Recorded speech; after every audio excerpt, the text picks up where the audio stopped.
नमस्कार साथियों, स्वागत है आपका सतीश एकेडमी ऑनलाइन पर। फ्रेंड्स, अगर आप यूपी होमगार्ड की परीक्षा देने जा रहे हैं, तो आपके लिए बहुत बड़ी खुशखबरी है। और खुशखबरी ये है कि यूपी होमगार्ड की परीक्षा को टारगेट करते हुए हमारे इस चैनल पर फ्री टेस्ट सीरीज शुरू की जा रही है। और उस फ्री टेस्ट सीरीज का आज पहला पेपर मैं आपके सामने लेकर आया हूँ। तो चलिए फ्रेंड्स, शुरुआत करते हैं अपने इस पहले पेपर के साथ।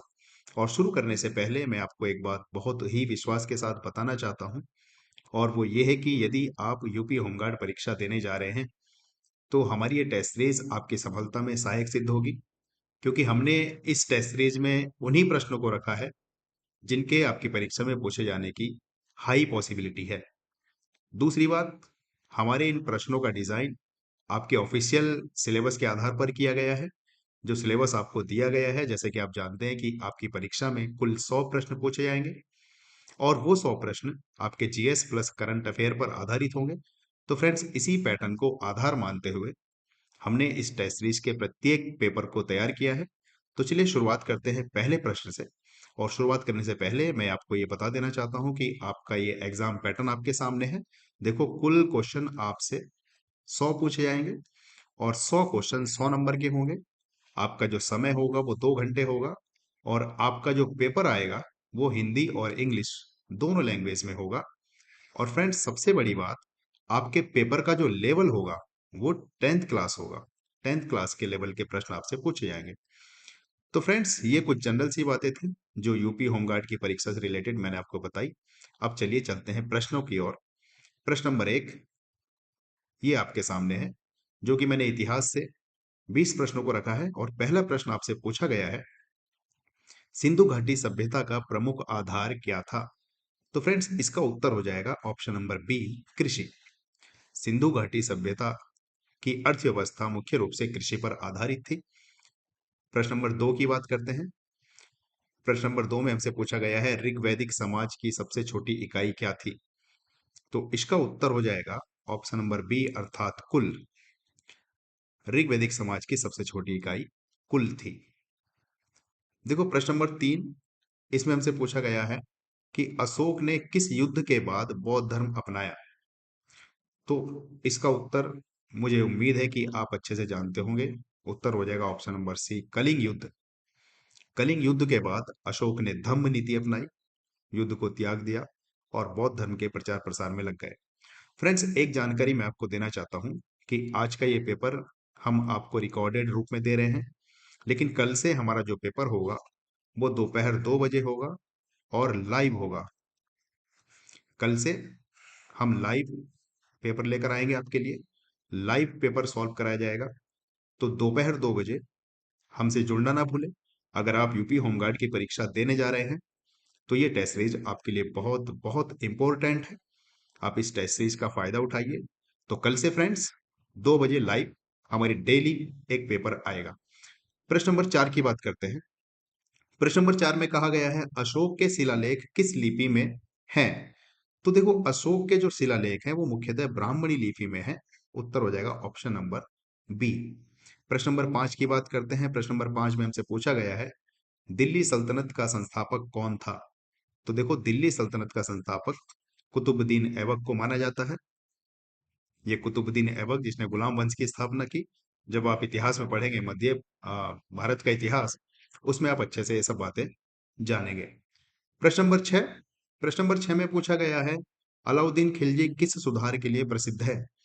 तो फ्रेंड्स, अलाउद्दीन खिलजी ने वैसे तो बहुत सारे सुधार किए, पर मुख्यतः अलाउद्दीन खिलजी बाजार नियंत्रण से संबंधित प्रसिद्ध है। उसने बाजार से संबंधित बहुत सारे सुधार किए।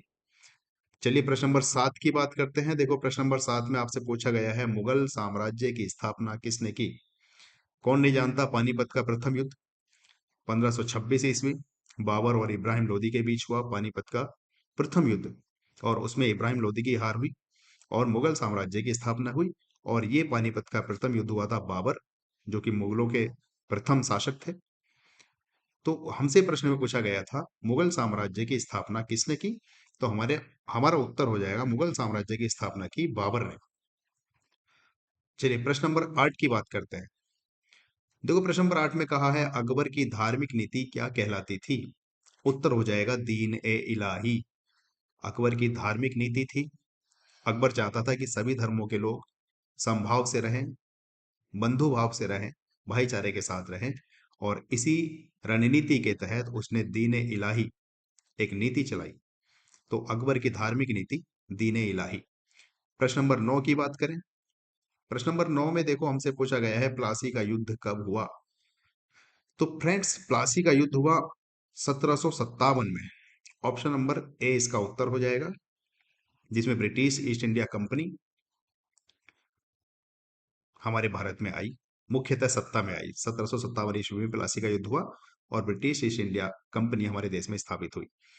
चलिए आगे बढ़ते हैं। प्रश्न नंबर 10, बक्सर का युद्ध कब हुआ। तो देखो बक्सर का युद्ध हुआ 1764 ईस्वी में। बक्सर का युद्ध हुआ, इसमें ब्रिटिशों की विजय हुई। जब आप इतिहास में पढ़ेंगे तो बहुत अच्छे से समझेंगे आधुनिक भारत का इतिहास। आगे बढ़ते हैं, प्रश्न नंबर 11 की बात करते हैं। 1857 की क्रांति का तत्कालिक कारण क्या था। 1857 की जो क्रांति हुई उसका मुख्य कारण क्या था। तो उसका मुख्य कारण था कारतूस। ऐसा कहा जाता है कि कारतूसों में गाय और सुअर की चर्बी मिलाकर बनाए जाने लगे, जो कि हमारे देश के क्रांतिकारी थे। उन्होंने ये बात अपने धर्म से जोड़ी और एक क्रांति कर दी, जिसका नाम रहा 1857 की क्रांति, और हमारे देश की पहली क्रांति आजादी की मुहिम में। चलिए आगे बढ़ते हैं, प्रश्न नंबर 12 की बात करते हैं। 1857 में कानपुर का नेतृत्व किसने किया। भाई अलग अलग बटालियन बनी, अलग अलग क्षेत्रों में कोई ना कोई नेतृत्व कर रहा था 1857 की क्रांति के समय। तो प्रश्न में पूछा गया है कि 1857 में कानपुर का नेतृत्व किसने किया। तो इसका उत्तर हो जाएगा option number B, Nana Saheb. प्रश्न नंबर 13 की बात करते हैं। भारतीय राष्ट्रीय कांग्रेस की स्थापना कब हुई। तो भारतीय राष्ट्रीय कांग्रेस की स्थापना हुई 1885 ईस्वी में। आगे बढ़ते हैं, प्रश्न नंबर 14 की बात करते हैं। फ्रेंड्स, मैं चाहता हूं कि आप ज्यादा से ज्यादा इन प्रश्नों का अभ्यास करें, प्रैक्टिस करें। इसलिए मैं ज्यादा समय वेस्ट नहीं करना चाहता हूं, क्योंकि हमारे पूरे 100 प्रश्न हैं। हमें जल्द से जल्द 100 प्रश्नों को सॉल्व करना है और आपको एग्जाम मोड में लाना है, ताकि आप परीक्षा में जाकर जल्द से कम समय में अपने प्रश्नों को सॉल्व कर सकें। देखो प्रश्न नंबर 14 में कहा गया है असहयोग आंदोलन कब प्रारंभ हुआ। तो असहयोग आंदोलन प्रारंभ हुआ 1920 ईस्वी में। आगे बढ़ते हैं, प्रश्न नंबर 15, दांडी मार्च किस वर्ष शुरू हुआ। तो दांडी मार्च शुरू हुआ 1930 ईस्वी में। भारत छोड़ो आंदोलन कब शुरू हुआ। प्रश्न नंबर 16, उत्तर हो जाएगा ऑप्शन नंबर सी, भारत छोड़ो आंदोलन हुआ 1942 ईस्वी में शुरू, द्वितीय विश्व युद्ध के दौरान। प्रश्न नंबर 17 है करो या मरो का नारा किसने दिया। बहुत अच्छे से जानते हैं, करो या मरो का नारा दिया महात्मा गांधी जी ने। आगे बढ़ते हैं, प्रश्न नंबर 18 की बात करते हैं। प्रश्न नंबर 18 में हमसे पूछा गया है आजाद हिंद फौज के सर्वोच्च नेता कौन थे। तो फ्रेंड्स, आजाद हिंद फौज के सर्वोच्च नेता थे सुभाष चंद्र बोस। चलिए प्रश्न नंबर 19 की बात करते हैं। देखो प्रश्न नंबर 19 में कहा गया है भारत को स्वतंत्रता कब मिली। बहुत ही आसान सा प्रश्न है, इसको बताने की जरूरत नहीं है। 15 अगस्त 1947 को भारत आजाद हुआ। आगे बढ़ते हैं, प्रश्न नंबर 20, भारत का अंतिम गवर्नर जनरल कौन था। जिस समय भारत को आजादी मिली उस समय भारत का गवर्नर गवर्नर जनरल कौन था। तो उत्तर हो जाएगा ऑप्शन नंबर ए, माउंटबेटेन। तो फ्रेंड्स, ये 20 प्रश्न थे जो कि इतिहास से रिलेटेड थे। अब अगले जो 15 प्रश्न हैं, प्रश्न नंबर 21 से लेकर प्रश्न नंबर 35 तक, वो संविधान व शासन पर आधारित है। तो चलिए प्रश्न नंबर 21 पढ़ते हैं। देखो प्रश्न नंबर 21 में कहा गया है भारतीय संविधान लागू हुआ। हम अच्छे से जानते हैं कि 26 जनवरी 1950 को भारतीय संविधान लागू हुआ। इस दिन को हम गणतंत्र दिवस के रूप में मानते हैं। बहुत ही आसान सा प्रश्न था। आगे बढ़ते हैं, प्रश्न नंबर 22 की बात करते हैं। भारतीय संविधान के जनक कौन है। देखो भारतीय संविधान के जनक मुख्यतः डॉक्टर बी आर अम्बेडकर को माना जाता है। जैसे इनको आधुनिक मनु भी कहा जाता है। क्यों कहा जाता है, क्योंकि एक मनुस्मृति हम जानते हैं वो मनु महाराज ने लिखी थी। इसलिए जो बाबा साहब अम्बेडकर जी हैं उनको आधुनिक मनु कहा गया है, चूंकि इनको संविधान का जनक माना गया है। चलिए आगे बढ़ते हैं, प्रश्न नंबर 23। प्रश्न नंबर 23, मौलिक अधिकार किस भाग में है। संविधान के किस भाग में मौलिक अधिकार हैं। तो ऑप्शन नंबर बी, भाग 3। जब आप पढ़ोगे भारतीय संविधान तो उसमें आप पाओगे कि संविधान को कुछ भागों में विभाजित किया गया है। तो संविधान का जो तीसरा भाग है उसमें मौलिक अधिकारों का वर्णन किया गया है। प्रश्न नंबर 24, नीति निदेशक तत्व किस देश से लिए गए हैं? बहुत ही अच्छा प्रश्न है फ्रेंड्स। ये लिए गए हैं आयरलैंड से। डीपीएसपी जिनको बोलते हैं, directive principle of state policy, राज्य के नीति निदेशक तत्व, तो ये आयरलैंड से लिए गए हैं। प्रश्न नंबर 25, राष्ट्रपति का चुनाव कौन करता है? बहुत ही अच्छा प्रश्न है। राष्ट्रपति का चुनाव करता है निर्वाचक मंडल, जिसको इलेक्शन कमीशन बोलते हैं। आगे बढ़ते हैं, प्रश्न नंबर 26 की बात करते हैं। लोकसभा का कार्यकाल कितने वर्ष का होता है? बहुत ही अच्छा प्रश्न है। तो लोकसभा का कार्यकाल होता है 5 वर्ष का। इन 5 वर्षों के लिए हम अपने सांसद को चुनते हैं, और हमारे सांसद आपस में एक नेता को चुनते हैं, और उस नेता को हम कहते हैं प्रधानमंत्री। भाई प्रोसेस तो यही है कि हम अपना सांसद चुनते हैं, हम सरकार नहीं चुनते। हम अपना सांसद चुनते हैं, और फिर पूरे देश के सारे सांसद मिलकर अपना नेता चुनता है, और उस नेता को कहते हैं प्रधानमंत्री। कहीं कहीं पार्टियां पहले ही अपने प्रधानमंत्री चेहरे को डिक्लेयर कर देती हैं कि अगर हम जीते हैं तो हमारा प्रधानमंत्री ये होगा। जैसे वर्तमान में मोदी जी हमारे देश के प्रधानमंत्री हैं, उनका चेहरा पहले से ही डिक्लेयर कर दिया जाता है कि अगर बीजेपी जीती तो उनके प्रधानमंत्री मोदी जी होंगे। चलिए प्रश्न नंबर 27 की ओर चलते हैं। प्रश्न नंबर 27 में हमसे कहा गया है राज्यसभा का कार्यकाल होता है। बहुत ही अच्छा प्रश्न है। देखो, लोकसभा का कार्यकाल तो 5 वर्षों के लिए होता है, लेकिन हमसे पूछा गया है राज्यसभा का कार्यकाल कितने वर्षों के लिए होता है? तो राज्यसभा का कार्यकाल होता है 6 वर्षों के लिए। आगे बढ़ते हैं, प्रश्न नंबर 28 की बात करते हैं। प्रश्न नंबर 28 में कहा गया है सर्वोच्च न्यायालय कहाँ स्थित है? बहुत ही अच्छा सा प्रश्न है, और सर्वोच्च न्यायालय नई दिल्ली में स्थित है। देखो फ्रेंड्स, मैं आपको एक बात बताना चाहता हूँ कि आपका जो यूपी होमगार्ड का पेपर है, उसमें पहले से ही डिक्लेयर कर दिया गया है कि 10th लेवल का आपका पेपर होगा, 10th क्लास लेवल का।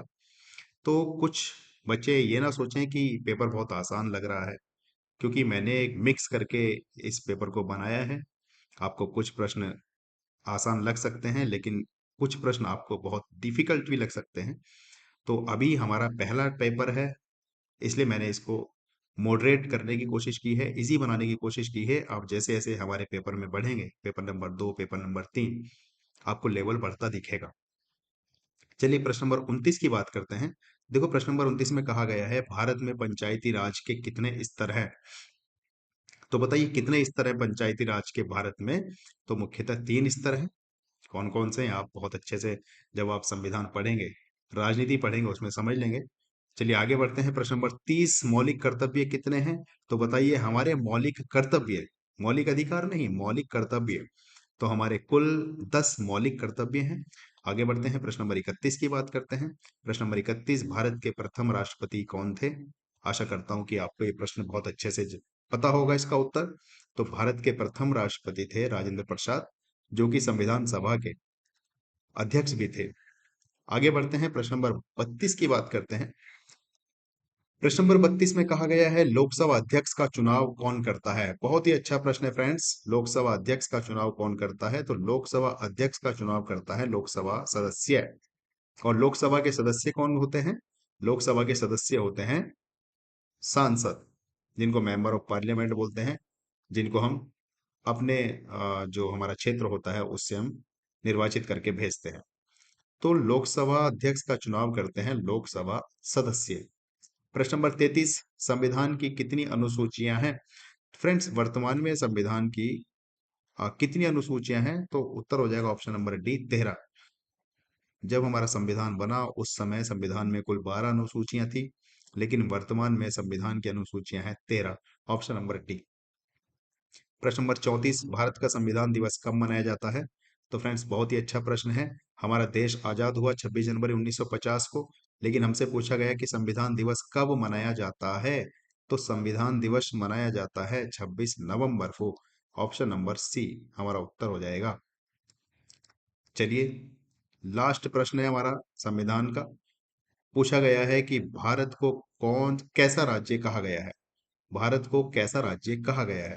देखो, पूंजीवादी तो नहीं है, अमेरिका पूंजीवादी राज्य है। और समाजवादी लोकतांत्रिक राज्य है क्या भारत? तो समाजवादी लोकतांत्रिक राज्य है भारत, बिल्कुल। साम्यवादी राजशाही ये नहीं है।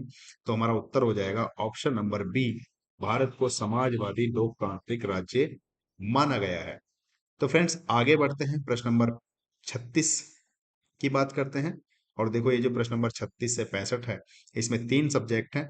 एक तो अर्थव्यवस्था है, दूसरा भूगोल है और तीसरा पर्यावरण है। इन तीनों ही विषयों के कुल 30 प्रश्न मैंने लिए हैं, 10-10 कह सकते हैं। देखो प्रश्न नंबर 36 में कहा गया है कि भारत की अर्थव्यवस्था किस प्रकार की है। तो भारत की अर्थव्यवस्था है मिश्रित। भाई पूंजीवादी नहीं है, समाजवादी नहीं है, इन दोनों का एक मिश्रण है। और उस मिश्रण को ही हमने कह दिया मिश्रित। भारत की अर्थव्यवस्था मिश्रित है। चलिए प्रश्न नंबर 37 की बात करते हैं। प्रश्न नंबर 37, भारत का केंद्रीय बैंक कौन है। तो हम बहुत अच्छे से जानते हैं, भारत का केंद्रीय बैंक है RBI, reserve bank of India. आगे बढ़ते हैं, प्रश्न नंबर 38 की बात करते हैं। प्रश्न नंबर 38 में पूछा गया है कि जीएसटी का पूरा नाम क्या है। तो बताइए जीएसटी का पूरा नाम क्या हो जाएगा। जीएसटी का पूरा नाम हो जाएगा, एक सेकेंड फ्रेंड्स, जीएसटी का पूरा नाम हमसे पूछा गया है, जीएसटी का पूरा नाम हो जाएगा goods and services tax, option number B. Question number 38 उत्तर हो जाएगा गुड्स एंड सर्विसेज टैक्स, वस्तु एवं सेवा कर, इसको हिंदी में बोलते हैं। चलिए प्रश्न नंबर 29 की बात करते हैं, सॉरी 39। प्रश्न नंबर 39 में कहा गया है भारत का सबसे बड़ा राज्य कौन सा है क्षेत्रफल के अनुसार। क्षेत्रफल के अनुसार भारत का सबसे बड़ा राज्य कौन सा है। तो क्षेत्रफल के अनुसार भारत का सबसे बड़ा राज्य हो जाएगा राजस्थान। उत्तर हो जाएगा ऑप्शन नंबर सी। अगर आपसे पूछे जनसंख्या के अनुसार भारत का सबसे बड़ा राज्य, तो जनसंख्या के अनुसार भारत का सबसे बड़ा राज्य होगा उत्तर प्रदेश। लेकिन क्षेत्रफल के अनुसार भारत का सबसे बड़ा राज्य है राजस्थान। देखो प्रश्न नंबर 40, गंगा नदी का उद्गम कहाँ से होता है। तो गंगा नदी का उद्गम होता है गंगोत्री से। ऑप्शन नंबर बी हमारा करेक्ट हो जाएगा। भारत की सबसे लंबी नदी कौन सी है, प्रश्न नंबर 41 में पूछा गया है। तो फ्रेंड्स भारत की सबसे लंबी नदी है गंगा नदी। अगर आपसे पूछे कि कितनी लंबी है, तो इसकी लंबाई हो जाएगी 2525 किलोमीटर। ये हमारे भारत की सबसे लंबी नदी अर्थात गंगा की लंबाई है, जो कि गंगोत्री से निकलती है। और आप बताइए, कमेंट कीजिए कहाँ पर जाकर गिरती है। चलिए आगे चलते हैं, प्रश्न नंबर 42। प्रश्न नंबर 42 में पूछा गया है मॉनसून पवनें कैसी होती हैं। तो प्रश्न नंबर 42 में कहा गया है मॉनसून पवनें कैसी होती हैं। तो मॉनसून पवनें होती हैं मौसमी, इसके नाम में ही इसका अर्थ छिपा है। प्रश्न नंबर 43, ग्रीन हाउस गैस कौन सी है। तो ग्रीन हाउस गैस, ये जो हमें चार ऑप्शन दिए, हमें बताना है इनमें से कौन सी है। तो carbon dioxide green house gas है, एक मुख्य गैस है। ग्रीन हाउस गैस में बहुत सारी गैसें आती हैं। अगर आपने हमारी भूगोल की क्लास की हो, तो उसमें मैंने आपको बहुत डिटेल से पढ़ाया है कि ग्रीन हाउस गैसेस में कौन कौन सी गैसें आती हैं। चलिए आगे बढ़ते हैं, प्रश्न नंबर 44।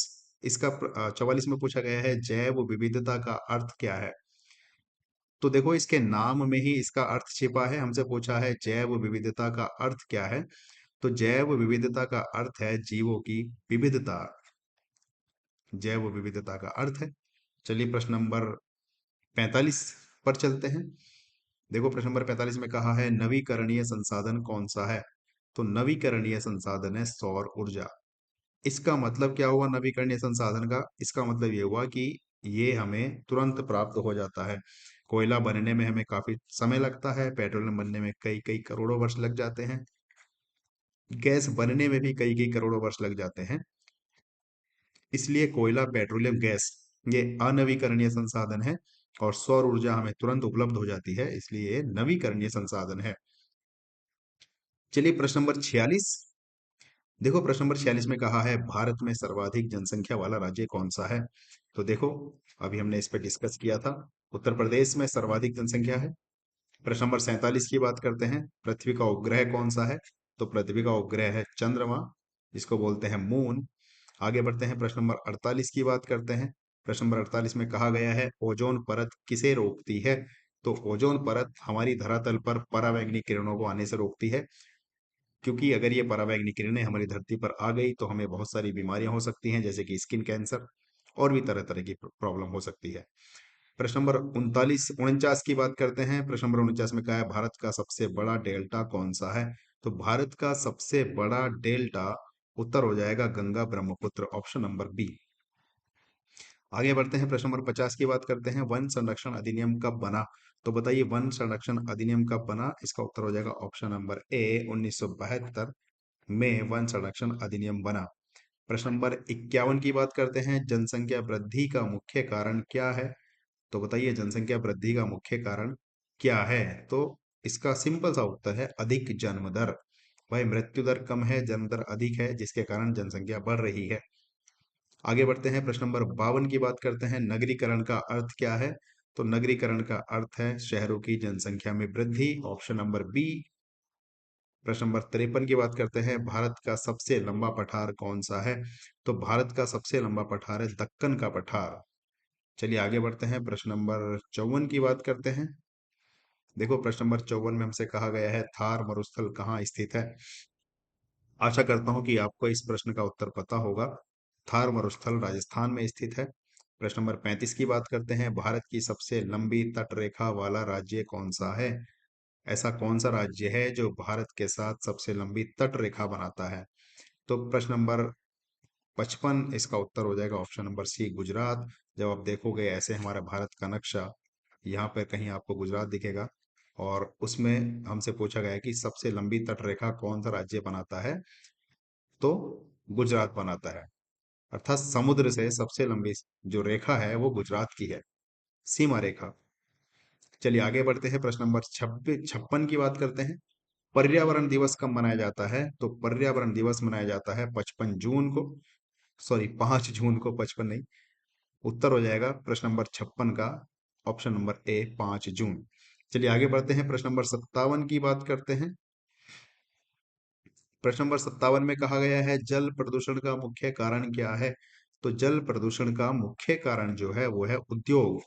क्योंकि उद्योगों से जो अपशिष्ट पदार्थ हैं वो डायरेक्ट जल में प्रवाहित किए जा रहे हैं, नदियों में, नालों में, जिसके कारण जल प्रदूषण हो रहा है। प्रश्न नंबर 58 की बात करें। प्रश्न नंबर 58 में कहा गया है भारत में सबसे अधिक वर्षा किस क्षेत्र में होती है? तो सबसे अधिक वर्षा होती है चेरापूंजी में। चेरापूंजी क्षेत्र है, इसमें भी मेसन राम नाम की एक जगह है। चलिए अभी फिलहाल हमें जो ऑप्शन दिए हैं, हमारा उत्तर हो जाएगा चेरापूंजी। प्रश्न नंबर 59। प्रश्न नंबर 59 में कहा है कि मृदा अपरदन का मुख्य कारण क्या है? तो मृदा अपरदन का मुख्य कारण है वनों की कटाई। प्रश्न नंबर 60 की ओर चलते हैं। प्रश्न नंबर 60 में हमसे कहा गया है प्राकृतिक संसाधन किसे कहते हैं? तो देखो प्राकृतिक संसाधन किसे कहते हैं, बहुत ही अच्छा सा प्रश्न है, बहुत ही सरल सा प्रश्न है। इसका उत्तर इसी में छुपा हुआ है। प्रकृति से प्राप्त वस्तुएं जो होती हैं उनको प्राकृतिक संसाधन कहते हैं, अर्थात उत्तर हो जाएगा ऑप्शन नंबर बी। चलिए आगे बढ़ते हैं, प्रश्न नंबर 61 की बात करते हैं। देखो प्रश्न नंबर 61 में हमसे पूछा गया है कि खनिज संसाधन का उदाहरण क्या है? तो खनिज संसाधन का उदाहरण है कोयला, ऑप्शन नंबर सी। आगे बढ़ते हैं, प्रश्न नंबर 62, भारत का सबसे बड़ा बांध कौन सा है? तो प्रश्न नंबर 62 है भारत का सबसे बड़ा बांध। तो भारत का सबसे बड़ा बांध हो गया भाखड़ा नांगल बांध, सबसे बड़ा की बात हो रही है। चलिए आगे बढ़ते हैं, प्रश्न नंबर 63, हरित क्रांति का संबंध किससे है? तो बताइए हरित क्रांति का संबंध किससे है? हरित मतलब हरा, हरी क्रांति, तो इसका संबंध है कृषि से। आगे बढ़ते हैं, प्रश्न नंबर 64, जनसंख्या घनत्व का अर्थ क्या है? तो जनसंख्या घनत्व का अर्थ हो जाएगा प्रति वर्ग किलोमीटर जनसंख्या, यानी कि एक वर्ग किलोमीटर में कितनी जनसंख्या है उसी को बोलते हैं जनसंख्या घनत्व। प्रश्न नंबर 65, सामाजिक भूगोल किससे संबंधित है? बहुत ही आसान सा प्रश्न है, सामाजिक भूगोल मानव गतिविधियों से संबंधित है। फ्रेंड्स अगले जो प्रश्न है प्रश्न नंबर 66 से 100, ये इसमें देखो हमने ये सब्जेक्ट रखे हैं, विज्ञान को रखा है, करंट अफेयर को रखा है, उत्तर प्रदेश का जो करंट अफेयर उसको रखा है, जो योजनाएं हैं हमारे प्रदेश की या देश की जो योजना है उनको रखा है, और जो विविध विविध रह गए हैं उनको भी हमने इसमें रख दिया है। तो प्रश्न नंबर 66 से लेकर 100 तक के प्रश्न आपको इन सभी विषयों से देखने को मिलेंगे। चलिए प्रश्न नंबर 66 की बात करते हैं। प्रश्न नंबर 66 में कहा है मानव शरीर में हृदय का कार्य क्या है? जो मानव शरीर में हृदय है उसका कार्य मुख्यतः क्या है? तो इसका उत्तर हो जाएगा ऑप्शन नंबर बी, रक्त संचार। अर्थात हृदय का मुख्य कार्य है रक्त संचार। प्रश्न नंबर 67, जल का रासायनिक सूत्र क्या है? बहुत ही आसान सा प्रश्न है, H2O। अर्थात दो मॉलिक्यूल हमारे हाइड्रोजन के होते हैं और एक मॉलिक्यूल होता है ऑक्सीजन का, ये मिलकर बना देते हैं जल। प्रश्न नंबर 68, डीएनए की संरचना की खोज किसने की? तो डीएनए की जो संरचना की खोज की है वो की है वाटसन क्रिक ने। प्रश्न नंबर 69, कंप्यूटर का मस्तिष्क क्या कहलाता है? तो कंप्यूटर का जो मस्तिष्क होता है वो कहलाता है सीपीयू। सीपीयू को बोलते हैं सेंट्रल प्रोसेसिंग यूनिट, जो कि कंप्यूटर का मस्तिष्क कहलाता है। चलिए प्रश्न नंबर 70 की बात करते हैं, अंतर्राष्ट्रीय महिला दिवस कब मनाया जाता है? तो अंतर्राष्ट्रीय महिला दिवस मनाया जाता है 8 मार्च को। आगे बढ़ते हैं, प्रश्न नंबर 71 की बात करते हैं। 71 में कहा गया है भारत रत्न किस प्रकार का सम्मान है? तो भारत रत्न नागरिक सम्मान है। आगे बढ़ते हैं, प्रश्न नंबर 72 की बात करते हैं। प्रश्न नंबर 72 में हमसे पूछा गया है कि WHO का मुख्यालय कहाँ है? अर्थात वर्ल्ड हेल्थ ऑर्गेनाइजेशन का मुख्यालय कहाँ है? तो ये जिनेवा में है। प्रश्न नंबर 73 की बात करें तो उसमें पूछा गया है संयुक्त राष्ट्र संघ की स्थापना कब हुई?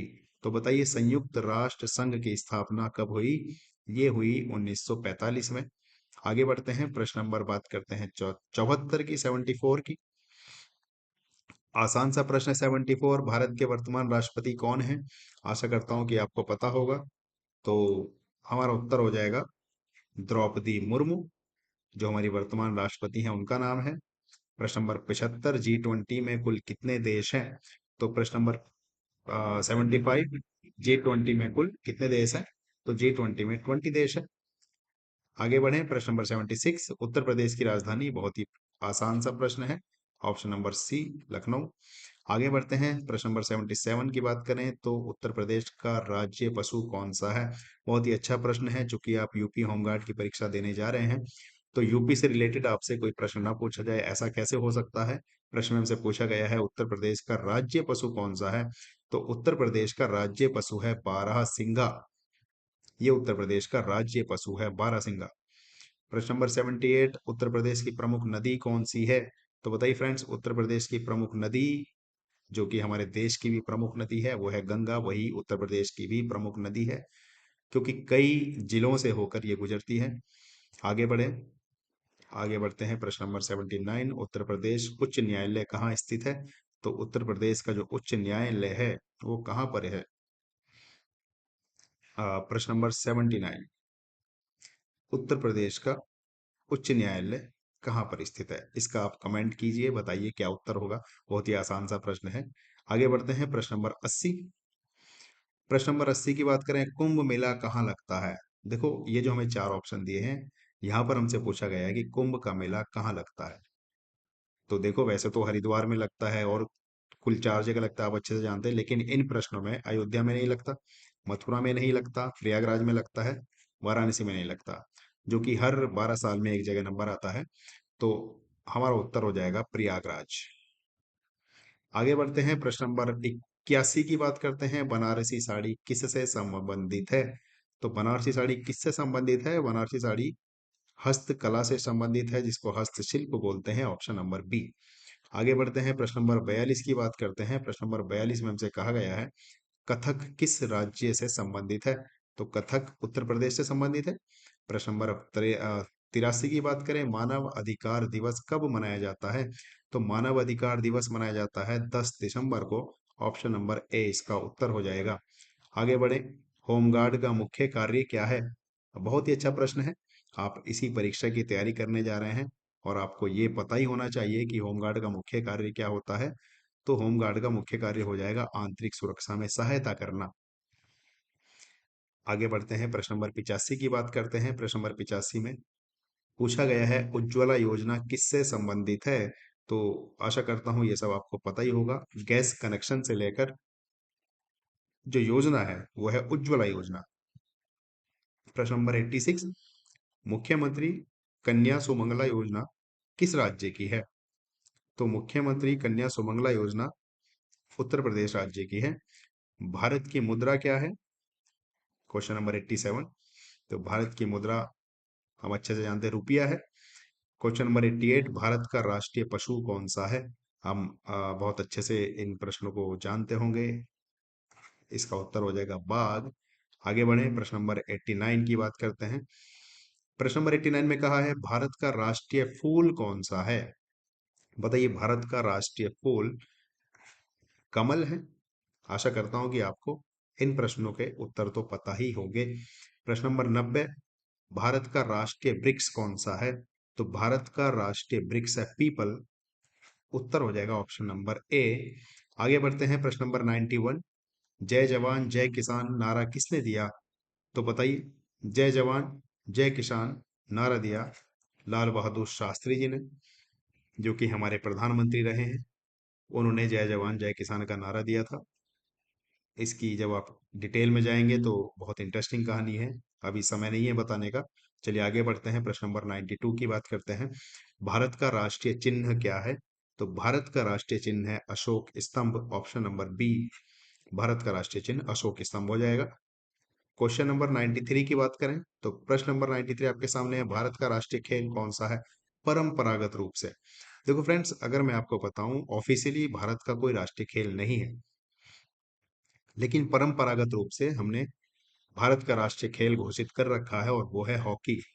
क्यों कर रखा है? क्योंकि हॉकी में हमारे भारत ने बहुत सारे मेडल जीत रखे हैं। हो सकता है आने वाले टाइम में क्रिकेट को भारत का राष्ट्रीय खेल डिक्लेयर कर दिया जाए, लेकिन ऐसा नहीं होगा, क्योंकि अगर हम किसी एक खेल को भारत का राष्ट्रीय खेल घोषित कर देंगे तो अन्य खेलों की अवहेलना होती है। तो अभी तक कोई ऑफिशियली भारत का राष्ट्रीय खेल नहीं है। परंपरागत रूप से हॉकी को भारत का राष्ट्रीय खेल माना जाता है। क्यों माना जाता है? क्योंकि हॉकी ने बहुत सारे मेडल जीत रखे हैं। चलिए क्वेश्चन नंबर 94 की बात करते हैं। 94 में कहा गया है, भारत का सबसे छोटा पड़ोसी देश कौन सा है? तो भारत का सबसे छोटा पड़ोसी देश मालदीव है।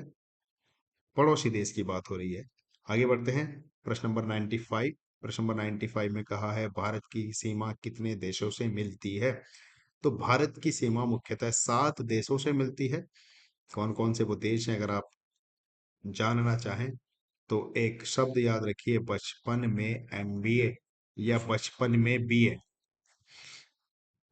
बस, इस बी का मतलब बांग्लादेश, जी का मतलब चाइना, पी मतलब पै मतलब पाकिस्तान, नेपाल, और ये म्यांमार, ये भूटान, और ये अफगानिस्तान। कुल 7 देश हैं जिनसे भारत की सीमा मिलती है, और 2 देश ऐसे भी हैं जिनसे भारत की जलीय सीमा भी मिलती है, जिनमें एक श्रीलंका है और दूसरा बताइए कौन सा है। फिलहाल हमसे पूछा है भारत की सीमा कितने देशों से मिलती है। अगर इसमें ऑप्शन में अगर टोटल 9 होता तो हम उत्तर लगा देते 9, क्योंकि 7 सीमाएं तो भारत की जो वैसी हैं स्थल सीमा है वो साझा करती हैं, और दो देश हैं जिनसे जलीय सीमा साझा होती है। तो फिलहाल ऑप्शन के हिसाब से हमारा उत्तर हो जाएगा ऑप्शन नंबर सी। स्थल की जो सीमाएं हैं वो भारत 7 देशों के साथ साझा करता है। आगे बढ़ते हैं, प्रश्न नंबर 96, भारत का राष्ट्रीय गीत कौन सा है? फ्रेंड्स, आजकल इस पे बहुत ज्यादा चर्चा है, करंट अफेयर से रिलेटेड मैंने ये प्रश्न लिया है। मुझे पूरा विश्वास है कि आपकी परीक्षा में ये प्रश्न पूछा जाना चाहिए। प्रश्न नंबर 96, भारत का राष्ट्रीय गीत कौन सा है? तो भारत का राष्ट्रीय गीत है वंदे मातरम। अगर आपसे ये पूछा जाए कि वंदे मातरम किसने लिखा, तो ये लिखा बंकिम चंद्र चट्टोपाध्याय ने। आप में से कुछ लोग कंफ्यूज होंगे कि भारत का राष्ट्रीय गीत तो राष्ट्रगान होना चाहिए था। नहीं, वो राष्ट्रगान है, राष्ट्रगीत नहीं है। और राष्ट्रगान लिखा है रविन्द्रनाथ टैगोर ने। चलिए आगे बढ़ते हैं, प्रश्न नंबर 97। प्रश्न नंबर 97 में कहा गया है, संविधान में कितने मौलिक अधिकार हैं? संविधान में कितने मौलिक अधिकार हैं? तो इसका उत्तर हो जाएगा, संविधान में जो मौलिक अधिकार हैं वो है 6। कौन कौन से हैं आप अच्छे से जानते हैं, जैसे कि शिक्षा का अधिकार। चलिए आगे बढ़ते हैं, आपने अच्छे से पढ़ लिया होगा। क्वेश्चन नंबर 98, नीति आयोग की स्थापना कब हुई? बहुत ही अच्छा प्रश्न है। नीति आयोग की स्थापना कब हुई? तो ये हुई सन 2014 में। और ये जो नीति आयोग है, इसने बताइए किसकी जगह ली? इसने योजना आयोग की जगह ली। पहले नीति आयोग के स्थान पर हमारे देश में योजना आयोग था। तो सन 2014 में योजना आयोग को समाप्त कर दिया गया और नीति आयोग लाया गया। चलिए आगे बढ़ते हैं, प्रश्न नंबर 99, भारत का राष्ट्रीय पक्षी कौन सा है? आशा करता हूं कि इसका जवाब आपको पता होगा। भारत का राष्ट्रीय पक्षी है मोर। और लास्ट प्रश्न है हमारे आज के पेपर का, वो है भारत का राष्ट्रीय फल कौन सा है?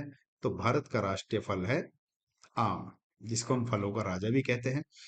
तो फ्रेंड्स, ये आपके पास मैंने कोशिश की पहुंचने की। जीएस के 100 प्रश्न मैंने रखे जो आपकी यूपी होमगार्ड परीक्षा में पूछे जाने की संभावना है। और जाते जाते एक बार फिर से मैं आपको कह देता हूं कि कल से हमारा जो पेपर आएगा वो लाइव आएगा। और किस टाइम आएगा? दोपहर 2 बजे। तो फ्रेंड्स, तैयारी करते रहिए, अपने लक्ष्य की ओर डेली एक एक कदम बढ़ते रहिए और हमारी टेस्ट सीरीज का पूरा पूरा लाभ उठाइए। क्योंकि मैं पूरा विश्वास आपको दिलाता हूं कि हमारी ये टेस्ट सीरीज आपकी परीक्षा में, आपकी सफलता में बहुत ज़्यादा सहायक सिद्ध होगी। क्योंकि हमने उन्हीं प्रश्नों को रखा है जिनके पूछे जाने की संभावना बहुत अधिक है। तो फ्रेंड्स, जाते जाते एक बार फिर कल मिलेंगे 2 बजे लाइव। तब तक के लिए बाय बाय, टेक केयर।